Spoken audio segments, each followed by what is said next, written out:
10ই মুহররমে আল্লাহ রাব্বুল আলামিন ফিরআউনের কবল থেকে মূসা আলাইহিস সালাম এবং বনু ইসরাইলকে মুক্তি দিয়েছেন। এটা ছিল মুহররম মাসের 10 তারিখ। এই নিয়তে আমরা সওম রাখি, এই নিয়তে আমরা রোজা রাখবো। এই দিনেই 10ই মুহররমে ইমাম হুসাইন রাদিয়াল্লাহু আনহু শাহাদাত ঘটে গেছে। এটা প্রায় 60 কি 62 হিজরি থেকে ঘটনা। কথা কি বুঝতে পারছেন? আমি বুঝাতে পারছি না। অনেক পরে এই দিনেই হুসাইন রাদিয়াল্লাহু আনহু শাহাদাতটা ঘটে গেছে। এই কারণে আমাদের মধ্যে একটা প্রচলন হয়ে গেছে যে হয়তোবা এই উদ্দেশ্যে এখানে রোজা রাখতে হয়। আসলে ব্যাপারটা এমন নয়। একটু ব্যাখ্যা করলে বুঝবেন, আমি ব্যাখ্যাটা করতে চাচ্ছি, না হলে আপনাদের ক্লিয়ার হবে না, আর এই বক্তব্যটা হয়তো অনলাইনে যাবে। তো আমি এই জায়গা থেকে আপনাদেরকে একটু ব্যাখ্যা করে শোনাচ্ছি, একটু খেয়াল করেন আমার দিকে। রাসূল সাল্লাল্লাহু আলাইহি ওয়াসাল্লামের ইন্তেকালের পর খলিফা হন আবু বকর সিদ্দিক রাদিয়াল্লাহু আনহু, তারপরে ওমর রাদিয়াল্লাহু আনহু, তারপরে উসমান রাদিয়াল্লাহু আনহু। এই উসমান রাদিয়াল্লাহু আনহুর এই সময় থেকে শেষের দিকে একটা সমস্যা সৃষ্টি হয়েছে। কি সমস্যা? উসমান রাদিয়াল্লাহু আনহুকে কিছু বিদ্রোহীরা হত্যা করেছিল। একটু বোঝার চেষ্টা করেন, ইতিহাস পড়তে কিন্তু অনেক সময় লাগে, আমি খুব অল্প সময় আপনাকে শেখাচ্ছি। উসমান রাদিয়াল্লাহু আনহুকে হত্যা করেছিল কিছু বিদ্রোহী, ঠিক আছে? যিনি নবী সাল্লাল্লাহু আলাইহি ওয়াসাল্লামের জামাই, 2 জন মেয়েকে বিয়ে করেছেন, জিন্নুরাইন, তাকে হত্যা করেছে কিছু বিদ্রোহী। এরপরে খেলাফতের দায়িত্বে আসেন আলী রাদিয়াল্লাহু আনহু। কে আসেন? আলী রাদিয়াল্লাহু আনহু। আলী রাদিয়াল্লাহু আনহু দায়িত্ব নেন এই মক্কা মদিনা এই জায়গাটুকুর উপরে। তার হাতে সাহাবায়ে কেরাম বায়াত করেন। কিন্তু ওই দিক বলতে বোঝাচ্ছি সিরিয়া, শামের দিকে, সেদিকের গভর্নর ছিলেন মুয়াবিয়া রাদিয়াল্লাহু আনহু। কি নাম? মুয়াবিয়া রাদিয়াল্লাহু আনহু। তিনিও কিন্তু একজন বড় মাপের সাহাবী, ঠিক আছে? তো মুয়াবিয়া রাদিয়াল্লাহু আনহু সেখানে নিজে সেখানকার খেলাফতের দাবি করেন। আলী রাদিয়াল্লাহু আনহু হাতে বায়াত তিনি করেননি।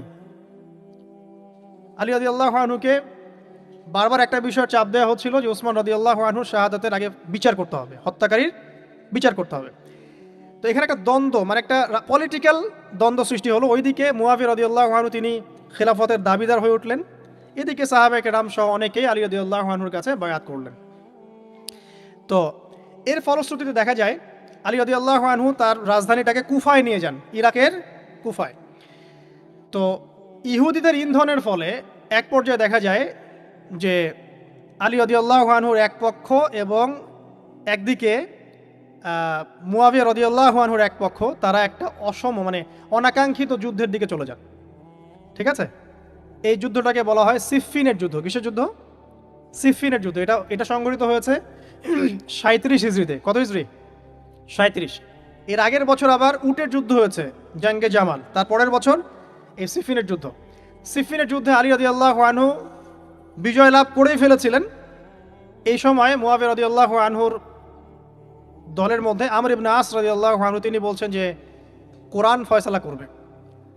কোরআন ফয়সালা করবে, এটাকে কেন্দ্র করে একটা তৃতীয় পক্ষ নির্ধারণ করা হয়, যেটাকে আমরা সালেস বলি। যে মুয়াবিয়া রাদিয়াল্লাহু আনহুর পক্ষে একজন, তার নাম আমর ইবনে আস রাদিয়াল্লাহু আনহু, এবং আলী রাদিয়াল্লাহু আনহুর পক্ষে একজন, তার নাম হচ্ছে আবু মুসা আশআরী রাদিয়াল্লাহু আনহু। তারা গিয়ে একটা তৃতীয় পক্ষ করে মীমাংসা করতে চাচ্ছেন যে আমরা কেউ যুদ্ধ চাই না, আমরা ভাই ভাই, আমরা সবাই মুসলিম উম্মার ঐক্যের খাতিরে এখানে একটা সলিউশনে আসবো। তো সলিউশনে একটা আশা হচ্ছিল যে ঠিক আছে উভয়েই পদত্যাগ করবে, নতুন খলিফা নেওয়া হবে, ঠিক আছে? তো এরকম একটা কথা চলছিল। কিন্তু মুয়াবিয়া রাদিয়াল্লাহু আনহু তিনি তার যে মানে দাবি, এটা ছাড়তে চাচ্ছেন না। এইদিকে আলী রাদিয়াল্লাহু আনহু দলের মধ্যে কিছু মানুষ, প্রায় 12,000, তারা এই দল থেকে বের হয়ে গেল যে আমরা আলীকেও মানি না রাদিয়াল্লাহু আনহু, মুয়াবিয়াকেও মানি না রাদিয়াল্লাহু আনহু, এই আমর ইবনে আসকেও মানি না রাদিয়াল্লাহু আনহু, এবং এই আবু মুসা আশআরী তাকেও মানি না, আমরা কাউকেই মানি না। এবং এদেরকে বলা হয় খারেজি। কি বলা হয়? খারেজি। তারা এখান থেকে দল থেকে বের হয়ে গেলেন। শুধু তাই না, তারা ফতোয়াও দিল যে আলী এবং মুয়াবিয়া এবং আমর ইবনে আস, আবু মুসা আশআরী সবাই কাফের, নাউজুবিল্লাহ। কারণ কি? কারণ হচ্ছে তারা আল্লাহর বিধান দ্বারা বিচার ফয়সালা করছে না, মানুষের মত তারা গ্রহণ করছে। মানে ওদের উদ্ভট যুক্তি আর কি। তারা আল্লাহর কিতাব দিয়ে ফয়সালা করছে না, বরং মানুষের রায় গ্রহণ করছে। এটা একটা খোরা যুক্তি ছিল। তো আলী রাদিয়াল্লাহু আনহু এদেরকে দমন করলেন। নহরওয়ান নামক জায়গায় তাদের সাথে যুদ্ধ হলো, এবং এই যুদ্ধে আলী রাদিয়াল্লাহু আনহু জয়লাভ করলেন। কিন্তু সিফফিনের যুদ্ধটা হয়ে গেল। এখন দেখেন দুইটা পক্ষ পাচ্ছেন আপনি এখানে, আলী রাদিয়াল্লাহু আনহু একটা পক্ষ, একটা কার? মুয়াবিয়া রাদিয়াল্লাহু আনহুর পক্ষ। এখন এই যে খারাজিরা, বের হয়ে গেল। এখন তো দেখা যায় যে কিছু কিছু শব্দ বললে মানুষ খারেজি ট্যাগ দিয়ে দেয় না। দেখেন এই খারেজি আকিদার সাথে কিন্তু আসলে পলিটিক্যাল সমালোচনার কোনো সম্পর্ক নেই। পলিটিক্যাল দ্বন্দ্বের সাথে, পলিটিক্যাল সমালোচনার সাথে কিন্তু খারেজি বা খাওয়ারিজ মতবাদটা আসলে জড়িত না। এটা কার সাথে জড়িত? ওই যে একদিন বলেছিলাম, খারেজিরা মনে করে কবিরা গুনাহ করলে কোনো ব্যক্তি কি হয়ে যায়? কাফের হয়ে যায়। খারেজিদের আকিদা হচ্ছে কবিরা গুনাহ করলে কোনো ব্যক্তি কাফের হয়ে যায়। এই আকিদাটার নাম খারেজি আকিদা। এটা কি বাংলাদেশে মুসলিমরা লালন করে? কোনো আলেম, কোনো বক্তা, কোনো মুফাসসির, কোনো মুহাদ্দিস আপনাদেরকে বলেছে কখনো এদেশের মাটিতে যে কবিরা গুনাহ করেছে এরা এদেরকে মেরে ফেলো? বলেছে? কিন্তু আপনি কিছু হক কথা বললে আপনাকে ট্যাগটা খেতে হয়। আসলে এই যারা এই ধরনের মানে ওই যে বলছি একদিন খারেজি ম্যানুফ্যাকচার্ড কোম্পানির সাথে সদস্য, এরা ভাঙাচোরা ইস্যু পেলেই কাউকে খারেজি ট্যাগ দিয়ে দেয়। আসলে মূল বিষয় এরা নিজেরাই খারিজ হয়ে যাচ্ছে দিন দিন, অন্যকে খারিজ করতে করতে নিজেরাই খারিজ হয়ে যাচ্ছে। এখানে দেখেন মুআবিয়া রাদিয়াল্লাহু আনহু এক পক্ষে, আলী রাদিয়াল্লাহু আনহু আরেক পক্ষে, ব্যাটেল যুদ্ধ হয়ে গেল, সিফিনের যুদ্ধ হয়ে গেল, 3 দিন যুদ্ধ হয়েছে। ওই যুদ্ধে কি মানুষ মারা যায় নাই? মারা যায় নাই? মারা গেছে। তো আলী রাদিয়াল্লাহু আনহু তো বলেননি যে ওরা খারাজি। কারা খারাজি তাহলে? যারা এই যে 12,000 সৈন্যের মধ্য থেকে বের হয়ে গেল এবং সবাইকে কাফের ফতোয়া দিল যে আলীও কাফের, মুআবিয়া কাফের, আমর ইবনে আসও কাফের, নাউজুবিল্লাহ, আর এই যে আবু মুসা আশআরী তারাও কাফের। একটু বোঝেন। এরপর তারা যখন বের হয়ে গেল, আলী রাদিয়াল্লাহু আনহু তাদেরকে হত্যা করলেন, তাদের সাথে যুদ্ধ করলেন। কিন্তু এতে কিছু কিছু মানুষ বেঁচে ছিল। এরা একটা প্ল্যান করলো। কি প্ল্যান করলো? যে আমরা চোরাগুপ্তা হামলা চালিয়ে এই 4 জনের সবাইকে হত্যা করে ফেলবো। কথা বুঝতে পারছেন? 4 জন একই দিনে প্ল্যান করলো। রমজান মাসের 17 তারিখ। কত তারিখ? রমজান মাসের 17 তারিখ। ওইটা সম্ভবত 40 হিজরি। কত হিজরি? সিফিনের যুদ্ধ হচ্ছে 37 হিজরিতে, এটা হচ্ছে কত হিজরি? 40, 3 বছর পর এরা প্ল্যান করলো। এখনকার ওই যে পশ্চিমা গোলকধাঁধায় পড়া কিছু মানুষ যারা কিছু জঙ্গি সংগঠনের নাম লেখায় প্ল্যান করে যে হঠাৎ সুইসাইড বোম মারবো, আছে না? এরকম একটা প্ল্যান করলো যে আমরা প্ল্যান করলাম এই 4 জনকে আমরা একদিনে উড়িয়ে দেবো, মেরে দেবো। এবং সেই প্ল্যান মোতাবেক তারা কাজ করলো। কাজ করে ঘাপটি মেরে বসে থাকলো। আলী রাদিয়াল্লাহু আনহু ফজরের নামাজে যাচ্ছেন, আব্দুর রহমান বিন মুলজিম নামে এক ব্যক্তি আলী রাদিয়াল্লাহু আনহুকে পুরো তরোয়াল দিয়ে আঘাত করে হত্যা করে ফেলল। ইন্না লিল্লাহি ওয়া ইন্না ইলাইহি রাজিউন। কাকে হত্যা করলো? নবী সাল্লাল্লাহু আলাইহি ওয়াসাল্লামের মেয়ের জামাইকে। চিন্তা করতে পারেন? যিনি প্রতিটা যুদ্ধে নবী সাল্লাল্লাহু আলাইহি ওয়াসাল্লামের সাথে ছিলেন, তাকে বলল যে সে কাফের হয়ে গেছে। আর যে হত্যা করেছে আব্দুর রহমান বিন মুলজিম, সে হত্যা করার পরে আল্লাহ শুকরিয়া আদায় করেছে, নাউজুবিল্লাহ। সে বলেছিল যে আমি আল্লাহ শুকরিয়া আদায় করছি যে আল্লাহ আমার হাতে একজন পথভ্রষ্ট মানুষকে মারলেন, নাউজুবিল্লাহ। চিন্তা করতে পারেন? ওইদিকে মুআবিয়া রাদিয়াল্লাহু আনহুকে মারার প্ল্যান করা হয়েছে সিরিয়ায়। ওনাকে আঘাত করা হয়েছে, কিন্তু আঘাতটা তার মানে শরীরের সেই জায়গায় লাগে নাই যেখানে লাগলে তিনি মারা যেতে পারতেন। তিনি আহত হয়েছেন, পরবর্তীতে চিকিৎসা করে সুস্থ হয়ে গেছেন। আর এদিকে আমর ইবনে আস এবং আব্দুর রহমান বিন আবু মুসা আশআরী, তাদের উপরে হামলা হয়েছে। আমর ইবনে আসের জায়গায় আরেকজন সাহাবী গিয়েছেন নামাজ পড়তে, তিনি ডেড। মানে তাদের উদ্দেশ্য সফল হয়েছে এই জায়গায় যে আলী রাদিয়াল্লাহু আনহুকে হত্যা করা হয়েছে। তো এখন আলী রাদিয়াল্লাহু আনহু যখন নিহত হয়ে গেলেন, তাহলে কে থাকলো এখন? মুআবিয়া রাদিয়াল্লাহু আনহু। আচ্ছা, আলী রাদিয়াল্লাহু আনহু চলে যাওয়ার পরে তার সন্তান হাসান রাদিয়াল্লাহু আনহু, কি নাম? হাসান রাদিয়াল্লাহু আনহুর হাতে সাহাবায়ে কেরামের অনেকেই বায়াত করলেন, মানে তাকে খেলাফতের দায়িত্ব দিলেন। তো এবং তিনিও কুফায় রাজধানী, এখানে তিনি আছেন এবং কুফাবাসী তাকে মানে প্রলুব্ধ করছে কিছু কিছু মানুষ যে আপনার উচিত মুআবিয়া রাদিয়াল্লাহু আনহুর সাথে যুদ্ধ করা, ঠিক আছে? কিন্তু হাসান রাদিয়াল্লাহু আনহু সেই কাজটা করলেন না। তিনি বলেন না, আমি মুসলিমদের মধ্যে দ্বন্দ্ব চাই না। বরং আল্লাহর নবী একটা ভবিষ্যৎবাণী করেছিলেন সাল্লাল্লাহু আলাইহি ওয়াসাল্লাম যে আমার এই নাতি হাসান মুসলিমদের বড় ফিতনার সমাধান করে দিবে। সুবহানাল্লাহ। কথা বুঝতে পারছেন? তো হাসান রাদিয়াল্লাহু আনহু তখন কি করলেন? নিজে তার যে এই যে দায়িত্ব, খেলাফতের দায়িত্ব, তিনি মুআবিয়া রাদিয়াল্লাহু আনহুর হাতে ছেড়ে দিলেন। সুবহানাল্লাহ। তিনি নিজে পদত্যাগ করলেন। ঠিক আছে, আমার ক্ষমতার দরকার নাই, মুসলিমরা আপোষে মারামারি কাটাকাটি থেকে রক্ষা পাক। কিছু শর্ত ছিল ওই চুক্তির মধ্যে, যে মুআবিয়া রাদিয়াল্লাহু আনহু যে কাজই করবেন সুরাভিত্তিক করতে হবে, হ্যাঁ, আহলে বাইতদেরকে সম্মান করতে হবে, ভাতা নির্ধারণ করতে হবে, এরকম কিছু শর্ত ছিল। ঠিক আছে, তো মুআবিয়া রাদিয়াল্লাহু আনহু মেনে নিলেন। এবার কিন্তু সারা মুসলিম জাহানের কে খলিফা হলেন? কি নাম বলেন? মুআবিয়া রাদিয়াল্লাহু আনহু। এবং এরপর তিনি একাধারে 20 বছর খেলাফতের দায়িত্ব পালন করেছেন। কত বছর? 20 বছর। 40 হিজরিতে এই যে আলী রাদিয়াল্লাহু আনহু মারা যান, আর 20 বছর খেলাফতের দায়িত্ব পালন করেন কে? মুআবিয়া রাদিয়াল্লাহু আনহু। এবং এই সময় মুসলিমরা অনেক উন্নতি করেছে। এই সময় 1700টার মতো নৌ জাহাজ ছিল মুসলিমদের। সাইপ্রাস দ্বীপ থেকে শুরু করে, পর্তুগাল থেকে শুরু করে চায়না, এদিকে আফ্রিকা থেকে শুরু করে পুরো এই যে ভারতবর্ষ, সবই মুসলিমদের। চিন্তা করতে পারেন? পুরো বিশাল অর্ধবিশ্বের চেয়ে বড় জায়গায় শুধুমাত্র মুসলিমদের, এবং তিনি ওটাকে শাসন করছেন। কে শাসন করছেন? মুআবিয়া রাদিয়াল্লাহু আনহু। ঠিক আছে, এবার এবার টার্নিং পয়েন্ট। এবার মুয়াবিয়া রাদিয়াল্লাহু আনহু ইন্তেকাল করলেন 60 হিজরিতে, ঠিক আছে। আর এদিকে হাসান রাদিয়াল্লাহু আনহু ইন্তেকাল করেছিলেন 49 হিজরিতে। ইন্তেকালের সময় তিনি তার পরবর্তী দায়িত্বশীল নির্ধারণ করে গেলেন বা নিয়োগ করে গেলেন তার পুত্র ইয়েজিদকে। কাকে? ইয়েজিদকে। এই জায়গাটাতে সাহাবায়ে কেরাম রাদিয়াল্লাহু আনহুমের অনেকেই মানেন নাই, কারণ তখন তার চেয়েও যোগ্য মানুষ সমাজে ছিল, ঠিক আছে। তখন আব্দুল্লাহ বিন ওমর বেঁচে আছেন, আব্দুল্লাহ বিন আব্বাস বেঁচে আছেন, আব্দুল্লাহ বিন জুবায়ের রাদিয়াল্লাহু আনহু, বড় বড় জলিল কেদি সাহাবী, তারা কিন্তু তখন বেঁচে আছেন। কিন্তু কি করলেন মুয়াবিয়া রাদিয়াল্লাহু আনহু, আল্লাহ তাকে জান্নাতবাসী করুন, তিনি তার ছেলে ইয়েজিদকে শাসন ক্ষমতা দিয়ে গেলেন। এই যে শুরু হলো বাবার পরে ছেলে, বুঝতে পারছেন, রাজতন্ত্র শুরু হলো। এবার সাহাবায়ে কেরামদের মধ্যে অনেকেই এটা মানতে চাচ্ছেন না, যারা মানতে চাচ্ছে না তাদের মধ্যে আছেন আব্দুল্লাহ বিন ওমর রাদিয়াল্লাহু আনহুর ছেলে, আছেন আব্দুল্লাহ বিন আব্বাস রাইসুল মুফাসসিরিন, আছেন আব্দুল্লাহ বিন জুবাইর বিন আওয়াম রাদিয়াল্লাহু আনহুর ছেলে, এরকম বড় বড় সাহাবী, এবং তারা মক্কা মদিনায়। তো আচ্ছা, এখন এই সাহাবীদেরকে কি আমরা খারিজি বলবো? তারা যে পলিটিক্যালি তাকে সমর্থন করছেন না, পলিটিক্যালি কোনো গভর্নমেন্টের সমর্থন না করলেই খারিজি হয়ে যায়? যদি কেউ বলে আরব বিশ্বের সব যত নেতা আছে এদের মধ্যে অনেকেই ইসরায়েলের সাথে আতাত করেছে, সে কি খারিজি হয়ে যাবে? এই সমালোচনার সাথে খাওয়ারিজমের কোনো সম্পর্ক আছে? যদি কেউ বলে যে পশ্চিমাদের অস্ত্রশস্ত্র নিয়ে মুসলিমরা ইয়েমেনে হামলা করছে, এটা বললে সে খারিজি হয়ে যাবে? যদি কেউ বলে যে মধ্যপ্রাচ্যের কান্ট্রির কিছু নেতা তারা পশ্চিমাদের সাথে চুক্তি করেছে পেট্রো ডলার মনিটরিং সিস্টেম, সে কি খারিজি হয়ে যাবে?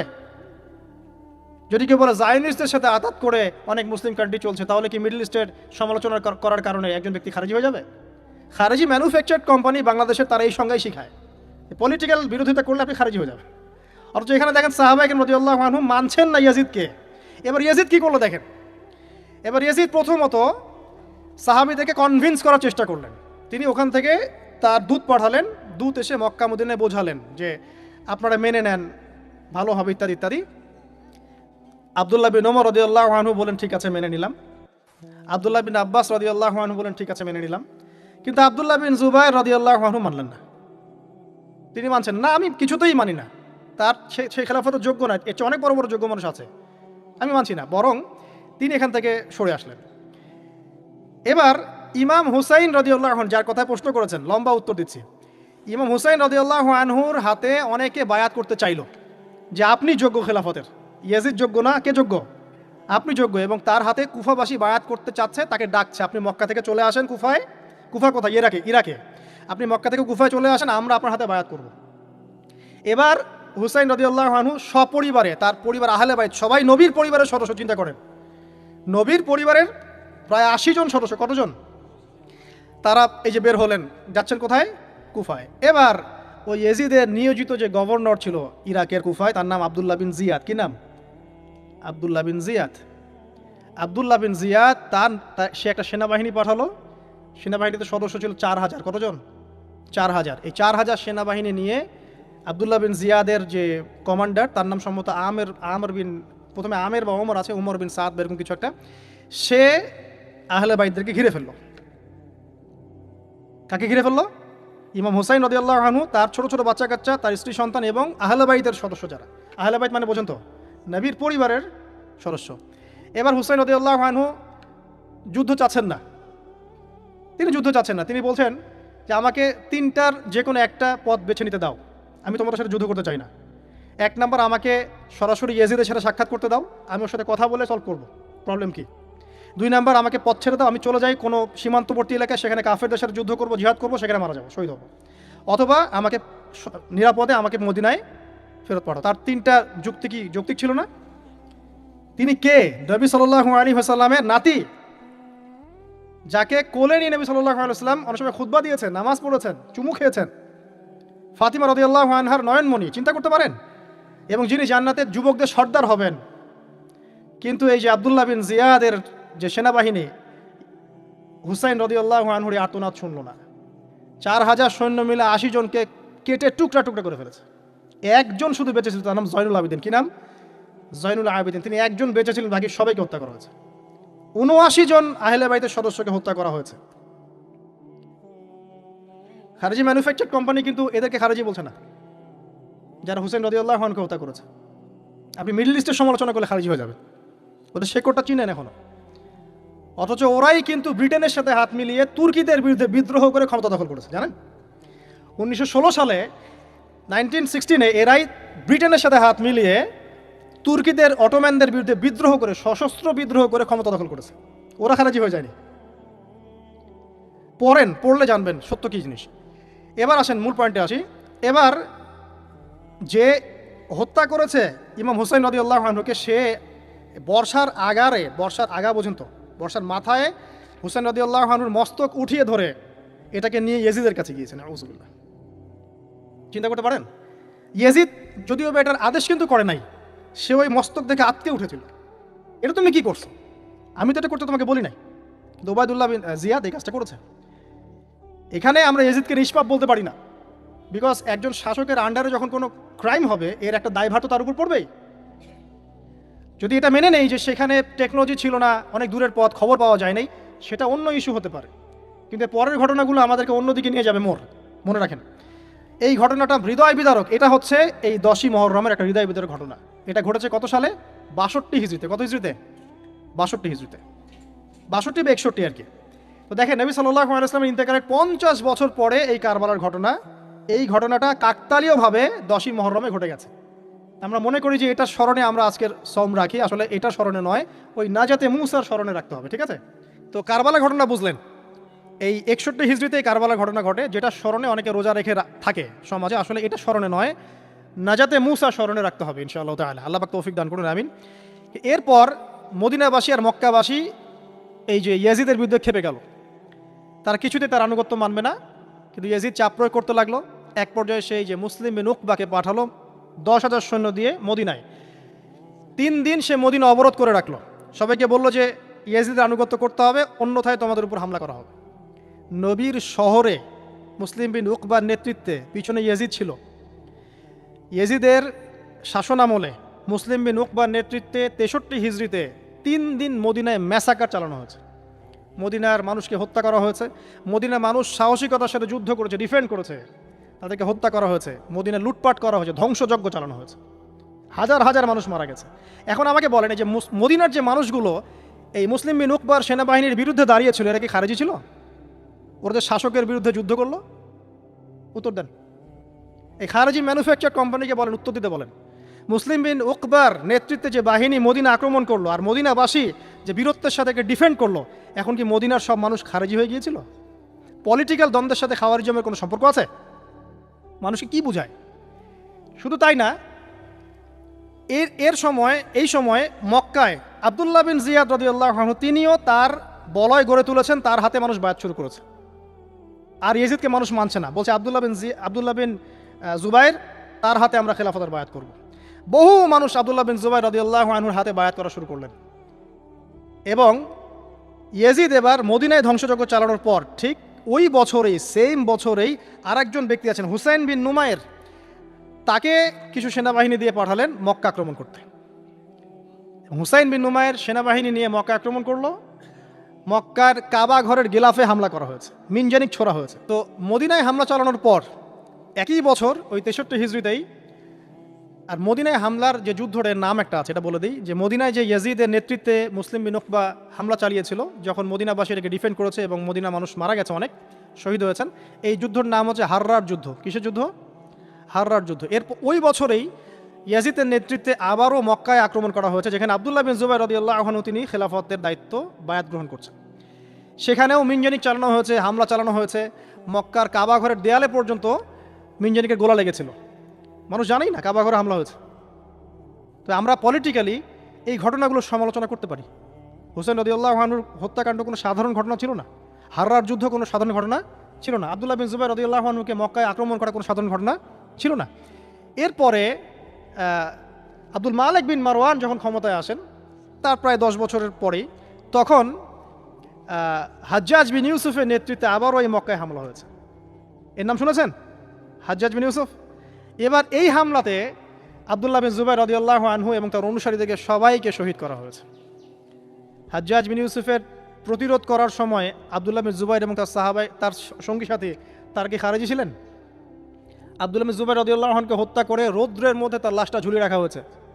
আব্দুল্লাহ বিন জুবাইর কি আপনাকে বলি, আব্দুল্লাহ বিন জুবাইর রাদিয়াল্লাহু আনহু জুবাইর বিন আওয়াম রাদিয়াল্লাহু আনহুর ছেলে। জুবাইর বিন আওয়াম কি আপনাকে বলি, জুবাইর বিন আওয়াম হচ্ছেন জান্নাতের 10 জন সার্টিফিকেট প্রাপ্ত সাহাবীর একজন। আব্দুল্লাহ বিন জুবাইর আসমা বিনতে আবু বকর রাদিয়াল্লাহু আনহুর সন্তান। আসমা বিনতে আবু বকর কি আপনাকে জানাই, আসমা বিনতে আবু বকর হচ্ছেন আবু বকর সিদ্দিক রাদিয়াল্লাহু আনহুর মেয়ে। জুবাইর বিন আওয়াম এবং আসমা বিন আবু বকর রাদিয়াল্লাহু আনহু তাদের সন্তান হচ্ছেন আব্দুল্লাহ বিন জুবাইর রাদিয়াল্লাহু আনহু, যাকে এভাবে হাজ্জাজ বিন ইউসুফের সময় হত্যা করা হয়েছে মক্কায়। এই যে ঘটনাগুলো আপনারা শুনুন। এরপরে যদিও বা পরিস্থিতি ঠান্ডা হয়ে যায় আস্তে আস্তে, এবং আব্দুল মালিক বিন মারওয়ানের সময় তিনিও প্রায় 20 বা 22 বছর ক্ষমতা কাটান, এবং ওই সময় মুসলিমরা এই যে সিন্ধু প্রদেশ জয়, ওইদিকে তারেক বিন জিয়াদের স্পেন জয়, এদিকে আপনার এই যে আমাদের ভারতবর্ষ জয়, এগুলো ওই সময় ঘটেছে। ঠিক আছে, ওইদিকে আমরা যাচ্ছি না। মূল যে জায়গাটা আপনাদেরকে আজকে বলতে চাচ্ছি সেটা হলো এই যে প্রথমত কারবালার বিয়োগান্তক ঘটনার সাথে এই 10ই মুহররমের সওমের কোনো সম্পর্ক নাই। এটা না যাতে মুসার সাথে সম্পৃক্ত, তবে এই হিস্ট্রিটা আপনার জানা থাকা উচিত, কিভাবে আবু বকর সিদ্দিক রাদিয়াল্লাহু আনহু থেকে এই আব্দুল্লাহ বিন জুবাইর রাদিয়াল্লাহু আনহু শাহাদাত পর্যন্ত ঘটনাগুলো ঘটলো। আল্লাহ পাক আমাদের সবাইকে ঘটনাগুলো থেকে শিক্ষা নেওয়ার তৌফিক দান করুন। মূল বিষয়টা হচ্ছে এখানে পলিটিক্যাল বিরোধিতা একটা জিনিস, খারেজি আকীদা টোটালি ডিফারেন্ট জিনিস। আর অনেক পলিটিক্যাল দ্বন্দ্ব পেরিয়ে মুসলিম ইতিহাস, ইসলামের ইতিহাস আজকে এই পর্যন্ত পৌঁছেছে। এই দ্বন্দ্বগুলোর কারণে আমরা কখনো এক পক্ষ আরেক পক্ষকে কাফের, ফাসেক, জালেম, মুরতাদ বা খারেজি এসব ট্যাগ লাগাতে পারি না। এগুলো দুঃখজনক। আল্লাহ পাক এভাবেই আমাদেরকে পরীক্ষা করেছেন, এই ঘটনাগুলো ঘটে গেছে। আল্লাহ পাক আমাদের সবাইকে ইতিহাস থেকে শিক্ষা নেওয়ার তৌফিক দান করুন, মুসলিমদের মধ্যে আপোষে ভাই ভাই সম্পর্ক রাখার তৌফিক দান করুন, আমিন। এরপরে অল্প কিছু প্রশ্ন উত্তর দিয়ে আমি শেষ করছি, আমাদের হাতে সময়